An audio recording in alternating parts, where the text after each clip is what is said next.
Good morning student. अपना आज का टॉपिक है परिवीक्षा, जिसको इंग्लिश में अपन प्रोबेशन बोलते हैं। प्रोबेशन शब्द लैटिन भाषा के शब्द प्रोबेट से निकला है, जिसका अर्थ है परीक्षण या प्रमाणित करना।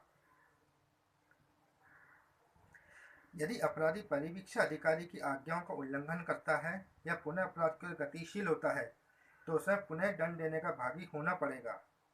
दूसरे शब्दों में कह सकते हैं कि परिवीक्षा अवधि में यदि अपराधी आपराधिक गतिविधियों में गतिशील होता है तो उसे बंदी बनाकर पुनः न्यायालय में उपस्थित किया जा सकता है।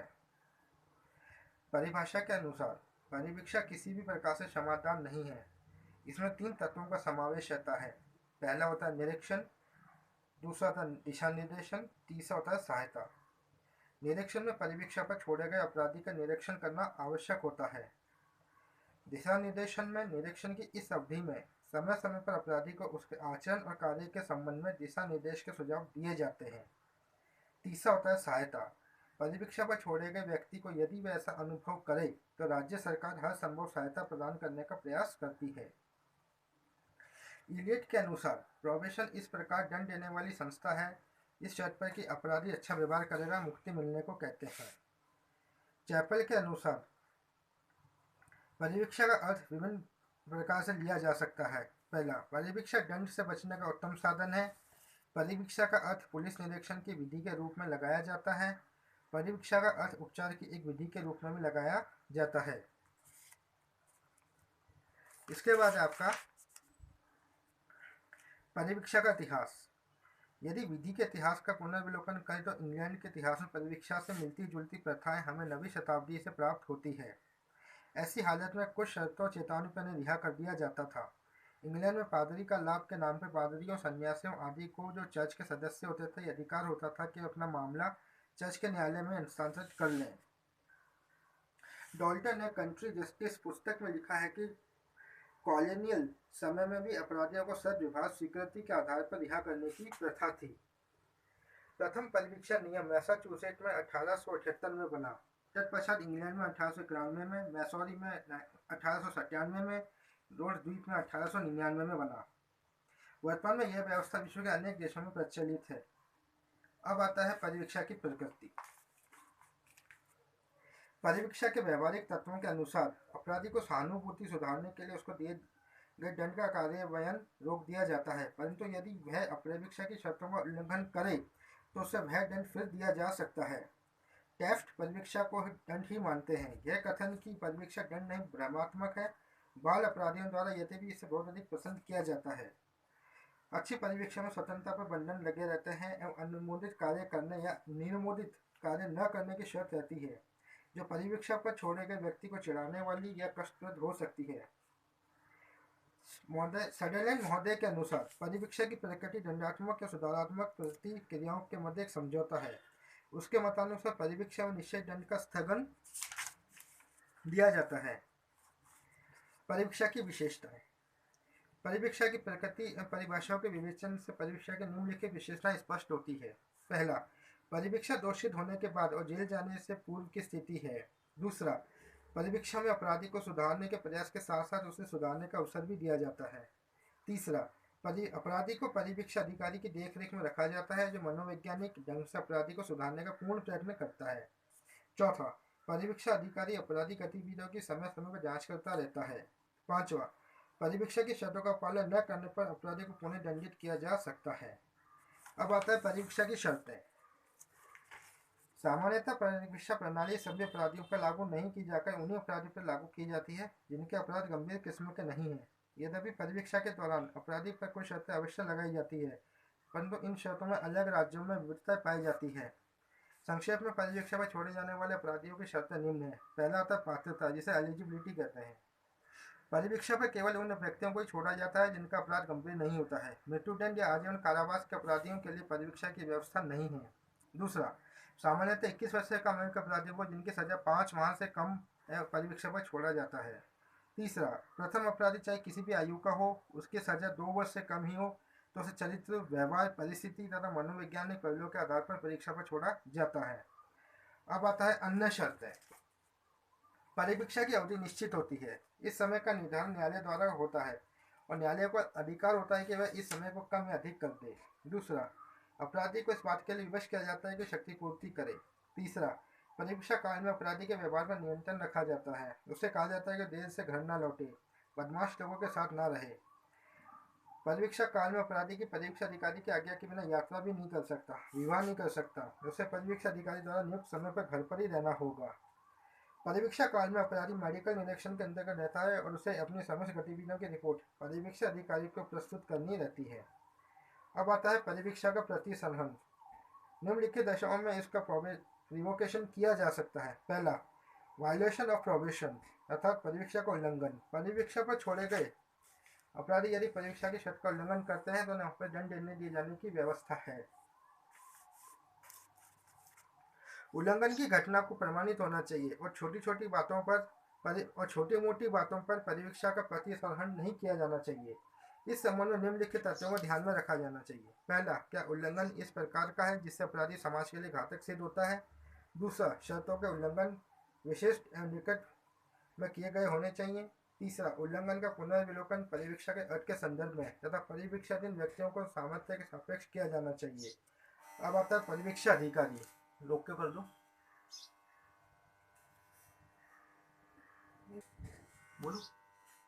परिवीक्षा अधिकारी, परिवीक्षा पर छोड़े गए अपराधी की देखरेख के लिए परिवीक्षा अधिकारी की नियुक्ति की जा सकती है। परिवीक्षा अधिकारी की नियुक्ति पूरे जिले के लिए अथवा किसी विशेष कोटि के अपराधियों की देखरेख के लिए की जा सकती है। परिवीक्षा अधिकारी के गुण।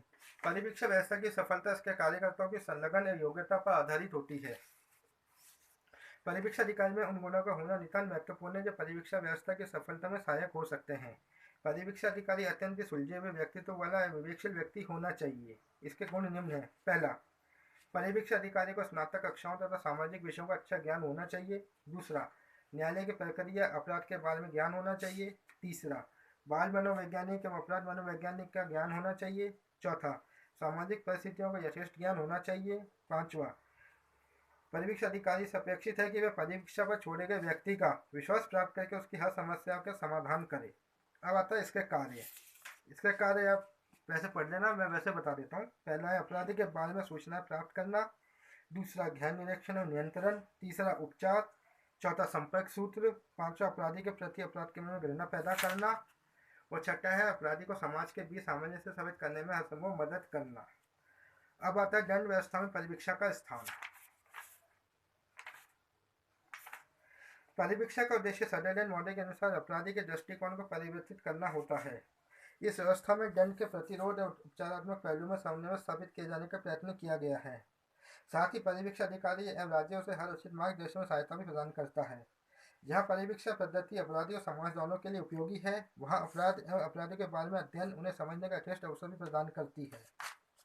अब आता है परिवीक्षा व्यवस्था के क्या दोष हैं। परिवीक्षा व्यवस्था में अनेक अच्छाइयाँ होते हैं भी, कुछ इसके दोष भी उत्पन्न होते हैं। जो पहला है कि अपराधी को अपराध के लिए दंड नहीं मिलता, जो न्याय की शाश्वत मान्यता के विरुद्ध है। प्राय सभी किशोर को परिवीक्षा में छोड़ दिया जाता है, जिससे अपराध के आकृष्ट हो जाते हैं। दूसरा, अनेक दोष सिद्धि अपराधियों के बारे में जानना संभव नहीं होता कि उन्होंने यह अपराध प्रथम बार किया है या वे अभ्यस्त अपराधी हैं। यदि संभावना के अनुसार अभ्यस्त अपराधी को परिवीक्षा में छोड़ दिया जाता है तो परिवीक्षा के मूल सिद्धांतों के विपरीत होगा। तीसरा, परिवीक्षा अधिकारियों में अपने कार्य के प्रति उत्साह की कमी के कारण वे परिवीक्षाधीन अपराधियों के बारे में सही छानबीन नहीं कर पाते हैं। परिवीक्षा अधिकारियों में आवश्यक योग्यताएं की कमी, कार्य बोझ की अधिकता तथा उनके कार्यों पर उचित नियंत्रण का अभाव उनकी कार्यकुशलता पर विपरीत प्रभाव डालते हैं। चौथा, अपराधी पुनः उसी समुदाय में वापस जाता है जहाँ उसने अपराध करना सीखा है। परिवीक्षा अधिकारी अधिक भार के कारण सप्ताह में एक बार भी अपराधी से संपर्क नहीं कर पाता। दूसरी ओर अपराधी उन लोगों के लिए निरंतर संपर्क में रहता है जिनके मध्य उसने आपराधिकता सीखी थी। ऐसी दशा में उसके सुधार के अवसर अत्यंत सीमित हो सकते हैं। अब आता है भारत में परिवीक्षा व्यवस्था। सन 1937 में मद्रास में परिवीक्षा अधिनियम बना, जिसकी देखरेख का कार्य मद्रास राज्य के मुख्यमंत्री समाज को सौंपा गया। बाद में इसे इंस्पेक्टर जनरल ऑफ प्रिजन्स के अधीन कर दिया गया। परिवीक्षा अधिनियम 1938 में उत्तर प्रदेश, 1940 में बॉम्बे और 1956 पश्चिम बंगाल में लागू किए गए। दिल्ली में 1951 में उत्तर प्रदेश का प्रथम अपराधी परिवीक्षा बाल अधिनियम बम्बई, मद्रास, आंध्र प्रदेश, दिल्ली में कार्यान्वित किया गया है। 1958 में परिवीक्षा अधिनियम में संशोधन करके यह सुविधा वयस्क अपराधियों को भी दी जाने लगी है। अब आता है परिवीक्षा अवधि। न्यायालय परिवीक्षा अधिकारी से रिपोर्ट प्राप्त करने के पश्चात परिवीक्षा की अवधि तय करता है। उसका परीक्षा काल समाप्त कर दिया जाता है, उसे स्वतंत्र छोड़ दिया जाता है। परिवीक्षा अधिकारी से यदि कोई गलती होती है तो उसका परिणाम अपराधी को भुगतना पड़ता है। साथ ही परिवीक्षा पर छोड़े गए अपराधी अनुभव करते हैं कि उनके साथ भेदभाव किया जा रहा है। परिवीक्षा अधिकारी को निम्नलिखित कार्य सौंपे जाते हैं। पहला, न्यायालय के निर्देशानुसार किसी अभियुक्त के घर के वातावरण परिस्थितियों की छानबीन कर न्यायालय के अपराधी का उपचार करने के ढंग से निश्चित करने की दृष्टि से रिपोर्ट पेश करना। दूसरा, न्यायालय या अधिनियम द्वारा निर्धारित ढंग से निर्धारित मामलों में परिवीक्षाधीन अभ्यर्थियों को सहयोग और सुलह देना। तीसरा, वे अन्य कर्तव्य पूरे करना जो निर्धारित किए गए हैं। इसके बाद आता है आपका कि अधिनियम के अंतर्गत परिवीक्षा अधिकारी की क्या योग्यताएं हैं। पहला, वो व्यक्ति उत्तर प्रदेश में कम से कम 12 वर्ष तक रहा हो, कम से कम कला वाणिज्य में स्नातक हो, 25 से 35 वर्ष के मध्य आयु होनी चाहिए।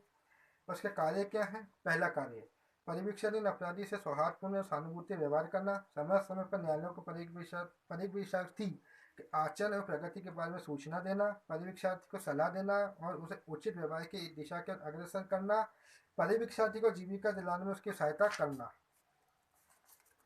भारत में सन 1964 और 68 तक की अवधि में प्राप्त आंकड़ों के अनुसार 33,094 अपराधी परिवीक्षा पर परीक्षा अधिनियम 1958 तथा ऐसे ही अन्य विधायनों के अंतर्गत छोड़े गए थे, जिनमें बाल अधिनियम के अंतर्गत छोड़े गए अपराधों की संख्या सम्मिलित नहीं है। इन अपराधियों में से 1048 अपराधियों की परिवीक्षा अवधि उनके अच्छे व्यवहार के लिए तथा 411 की परीक्षा अवधि न्यायालय में दायर की गई अपील के आधार पर निर्धारित समय से पूर्व समाप्त कर दी गई। अतः इन आंकड़ों से स्पष्ट है कि लगभग 90% अपराधियों ने परिवीक्षा शर्तों का विधिवत पालन किया था, जो अपने आप में उपलब्धि है और परिवीक्षा पद्धति के उज्जवल भविष्य का द्योतक है। स्टूडेंट, आज का टॉपिक समाप्त।